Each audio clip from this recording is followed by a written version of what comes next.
5 বছরে তার শরীর, মন, হৃদয় সব মানিকতলায় ছিল। মাঝে মধ্যে দলীয় কর্মসূচি আর দু একটা প্রোগ্রামে তাকে দেখা গেছে। এর বাইরে এই এলাকায় অতীন ঘোষের কোনো কন্ট্রিবিউশন নেই। মানুষ কিভাবে রেসিপ্রোকেট করছে, আমি যতজনের কাছে এগিয়ে গেছি, আর বাবু সব ঠিকঠাক, তার কাছে আমি হাত বাড়িয়েছি, কোনো এমন লোক নেই যে আমাকে আশীর্বাদ করেন। ক্ষমতার অপব্যবহার, ক্ষমতার অপব্যবহার। কোথাও গিয়ে কি অতীন ঘোষ ডেপুটি মেয়র বলে কি এইগুলো পেতে একদমই তাই, একদমই তাই। ঠিক আছে, আমার এজেন্ডা হচ্ছে মানুষের গণতান্ত্রিক অধিকার তাদের হাতে রাখা। সবাই নিজের মতো করে রাজনীতি করবে, নিজের কর্মসূচিতে রাজনীতি করবে, এলাকার তারা তাদের কথা বলবে। কারণ গণতান্ত্রিক কাশীপুরের যে একটা ঐতিহ্য ছিল, যার যা ইচ্ছে করো, সেই পরিস্থিতিটা ভেঙে দিয়েছে তৃণমূল। আমি এই মুহূর্তে রয়েছি কাশীপুর বেলগাছিয়া এলাকার যিনি বিধানসভায় দাঁড়িয়েছেন বিজেপির প্রার্থী রিতেশ তিওয়ারি, তার সঙ্গে। রিতেশ দা, ফার্স্টেই আপনাকে কংগ্রাচুলেশন, আপনি দাঁড়িয়েছেন এখান থেকে। এটা কি খুব টাফ ফাইট হতে চলেছে? কারণ দীর্ঘদিনের রাজনীতির সঙ্গে যুক্ত অতীন ঘোষ, তিনি এই এলাকার বিধায়ক। তিনি আমাদের অতিথি। আমরা 5 বছর তাকে খুব যত্ন সহকারে তাকে আমরা আদর সৎকার করেছি। এবার পালা তাদের এখান থেকে বিদায় দেওয়ার। আর আমি নিশ্চিত যে এবার মানুষ তাকে এখান থেকে বিদায় দেবে। কারণ গতবার 2 প্রার্থী বহিরাগত ছিলেন, আমাদের দলেরও আর তৃণমূল কংগ্রেস। তো তার মধ্যে ওদের সংগঠন ছিল, মমতা ব্যানার্জির নাম ছিল, তো তিনি ভোট পেয়েছেন। আর আমি নিশ্চিত এবার মানুষ, আপনি যেহেতু এই এলাকারই, এখানে জন্ম আপনার, সেখানেই কি বিজেপি আপনাকে প্রার্থী করে তৃণমূলকে মাত দিতে চাইছে? না, মোটামুটি আপনি যদি দেখেন গোটা নির্বাচনে দল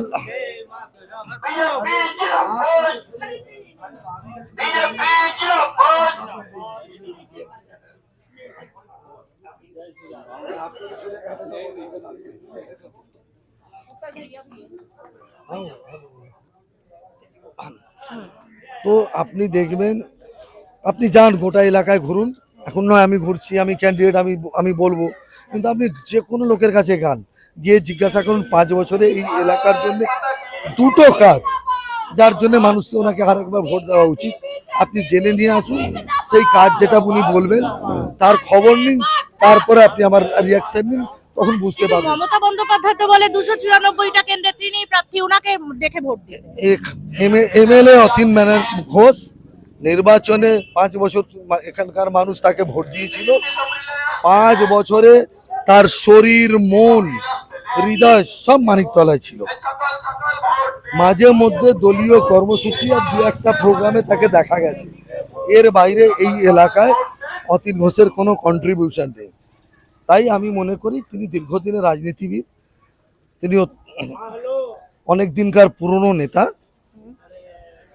এর বেশি আমি তাকে কিছু মনে করি না। আমি এইটুকু জানি তিনি আমাদের অতিথি। তাহলে ওনার থেকে আপনি নিজেকে এগিয়ে রাখছেন এই এলাকায়, কোন ক্ষেত্রে? আপনি দেখুন না, আপনি লোকের সাথে কথা বলুন, আপনি দেখছেন তো। আমি একটা কাউন্সিলরের বাড়ি পাশে, আমি তার এলাকায় ঘুরছি। দাদা চিন্তা মত করা, আপনি প্রায় 1 ঘন্টা ধরে আমার সাথে ঘুরছেন। আরে বস,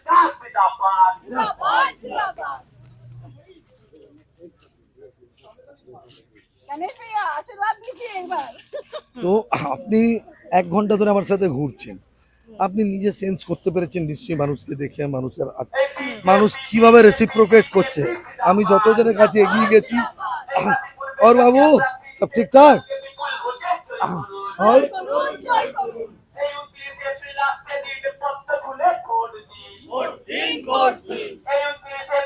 তো এই এলাকাগুলো একটা সময় এখানে কংগ্রেস, পরবর্তীকালে তৃণমূল কংগ্রেস, কেউ ঢুকতে পারতো না। আর আপনি নিজে দেখলেন ঘন্টাখানিক ধরে আপনি ঘুরছেন, যার কাছে আমি হাত বাড়িয়েছি, কোনো এমন লোক নেই যে আমাকে আশীর্বাদ করেনি। আপনি আমি যখন থাকবো না তখনও এসে কথা বলুন। এই এলাকায় অনেক হিন্দি ভাষী ভোটার, সেক্ষেত্রে কি কোথাও আপনার সুবিধা? আপনি পরে আসুন, আমি বাঙালি এলাকায় আপনাকে নিয়ে যাব, একই চিত্র পাবেন। এই এলাকা আপনি যেখানেই হাঁটবেন, মানে তিনজনের কাছে গেলে দুজন 100% আমার পক্ষে থাকবে। এক আধজন হয়তো পলিটিক্যাল কমিটমেন্ট থাকলেও থাকতে পারে। আপনারা এখানে থাকুন 2 মিনিটে দুটো বাড়ি আছে শুধু। মানে বিধায়ককে এলাকায় দেখতে পাওয়া যায় না, আপনি খোঁজ নিন না, আপনি পাবেন না, লোক নেই। শুধুমাত্র ডেপুটি মেয়র পদ আছে বলে ভয় দেখিয়ে 2-4 জন লোক তার সঙ্গে আছে। আপনি খোঁজ নিন, তাদের সংগঠনের লোকেদের খোঁজ নিন, তাদেরকে জিজ্ঞাসা করুন যে তার কন্ট্রিবিউশন কি, সে কি করেছে, উত্তর আপনি পেয়ে যাবেন। দেখুন, আমি তার প্রতিপক্ষ, আমি এখানে লড়াই করতে এসেছি, নিশ্চিতভাবে আমি ওনার তো মানে সুনাম করার জন্য আমার কাছে কোনো দায়িত্ব নেই। আমি আমার মতো করে আমি আমার কথা বলবো। আমি মানুষের কাছে ভোট চাইবো, আমি আমার এজেন্ডা নিয়ে কথা বলবো, আমি আমার কর্মসূচি নিয়ে কথা বলবো। আমি তো তার এজেন্ডা নিয়ে কথা বলার দায়িত্ব আমি নেই। কাশীপুর বেলগাছিয়া এলাকায় কি এমন মানে উন্নয়ন হলো না, বাকি থেকে গেল? যদি আপনি জিতে আসেন তো আপনি সেই উন্নয়নগুলো করবেন। দেখুন, আপনি টালা পার্ক যান, এটা আমাদের কনস্টিটিউয়েন্সির মধ্যে পড়ে। আপনি একটু পরে ওইখানে আগে গিয়ে গোটা গঙ্গাধারটা দেখুন। একটা সময় মারিন ড্রাইভের মতো সুন্দর জায়গা ছিল। আমরা ছোটবেলায় দেখতাম একের পর এক এখানে নৌকো আসতো, ঠিক আছে, এখানে নৌকো আসতো, সেখান থেকে বালি, সেখান থেকে নুন, বাস এখানে নামতো, আর লোকেদের কর্মসংস্থান ছিল। এই গোটা কাশীপুর এলাকা জুড়ে প্রচুর ইন্ডাস্ট্রি ছিল। এখন একটা ইন্ডাস্ট্রি, অবৈধ বাড়ি নির্মাণ, এছাড়া আর কিচ্ছু নেই এখানে। এখানে অনেক এরকম অভিযোগ রয়েছে যে পুকুর বুঝিয়ে, মাঠ বুঝিয়ে, খেলার মাঠ বুঝিয়ে, ওইটা আপনি পাবেন ইয়েতে 3 নম্বর আর 2 নম্বর, 3 নম্বর আর 2 নম্বর যে হচ্ছে, মানে এগুলো কিসের দৌলতে? মানে ক্ষমতার অপব্যবহার, ক্ষমতার অপব্যবহার। কোথাও গিয়ে কি অতীন ঘোষ ডেপুটি মেয়র বলে কি এইগুলো পেতে? একদমই তাই, একদমই তাই। ঠিক আছে, একদম একই রকম ব্যাপার, ক্ষমতার দুর্ব্যবহার, ক্ষমতার জন্যই আর কেগুলো করা, শুধুমাত্র ক্ষমতার জন্য। আমরা নিশ্চিত, আপনি লিখে রাখুন, একটা সময়ের পর আর এগুলো কিছুই থাকবে না। জাস্ট কিছুদিন বাকি, 4 মে, আজ 39 দিন বাকি। এরপরে বিজেপি আসলে কি এইসব অবৈধ নির্মাণগুলো বন্ধ হবে? দেখুন, এটা nexus, councillor, building department, corporation আর পুলিশ, এই 3টে নেক্সাসে চলছে। হাইকোর্টের শুনানির সময় চিফ জাস্টিসের যে অবজারভেশন, ওটা মারাত্মক। কলকাতার 90% এক্সচেকারের ক্ষতি, যেখানে 5,000 5,500 সার্কিল রেট, সেখানে 2,000 টাকায় ফ্ল্যাট বিক্রি হচ্ছে। আপনি চলুন, আমাকে রাস্তায় যেতে যেতে দেখাবো। তো রেজিস্ট্রি হয় না ফ্ল্যাটগুলো, সেখান থেকে স্ট্যাম্প ডিউটি সরকার পেল না, অথচ কর্পোরেশনকে জল দিতে হচ্ছে, ইলেকট্রিক সাপ্লাইকে ইলেকট্রিক দিতে হচ্ছে, সুয়ারেজ ব্যবহার হচ্ছে। তো ক্ষতিকার এক্সচেকারের। তো বেনিফিশিয়ারি কারা? 200 টাকা স্কোয়ার ফিট পুলিশ, 200 টাকা স্কোয়ার ফিট কাউন্সিলর। আর এখানকার কাউন্সিলর শুধু স্কোয়ার ফিটই নয়, সিমেন্টটাও তিনি সাপ্লাই করেন। ওই জন্য হ্যাঁ, ওনার সিমেন্টের ব্যবসা, তো ওনার ডাবল বনঞ্জা আছে। বাকিদের ক্ষেত্রে শুধু 200 টাকা স্কোয়ার ফিট, এখানকার কাউন্সিলর 400 টাকা স্কোয়ার ফিট। কাউন্সিলরের স্বামী রাস্তায় হাঁটলে উপরের দিকে তাকায়, কোথায় নতুন বাড়ি হচ্ছে।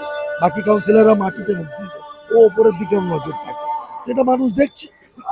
কোথাও এখানের মানুষকে আপনি মানে কি বলবেন, মানে আপনার কি এজেন্ডা থাকবে? আমার এজেন্ডা হচ্ছে মানুষের গণতান্ত্রিক অধিকার তাদের হাতে রাখা। সবাই নিজের মতো করে রাজনীতি করবে, নিজের কর্মসূচিতে রাজনীতি করবে, এলাকার তারা তাদের কথা বলবে। কারণ গণতান্ত্রিক কাশীপুরের যে একটা ঐতিহ্য ছিল, যার যা ইচ্ছে করো, সেই পরিস্থিতিটা ভেঙে দিয়েছে তৃণমূল। আমরা সেটা ফিরিয়ে আনতে চাই। এখানকার স্বাভাবিক যে জনজীবন ছিল, সেটা আমরা ফিরিয়ে আনতে চাই। এখানে তো মুসলিম ভোটারও বেশ কিছু পার্সেন্টেজ রয়েছে, তো সেক্ষেত্রে সেইটা কিভাবে রিকভারি? আমি 1,70,000 ভোটারের কাছে অ্যাপ্রোচ করব। আমার কাছে হিন্দু মুসলমান পৃথক বলে কিছু নেই। আর কেউ যদি মুসলিম মাইনরিটি পলিটিক্স করে, আমি তো হরিনাম সংকীর্তন করতে নামিনি, আমিও মেজরিটি পলিটিক্স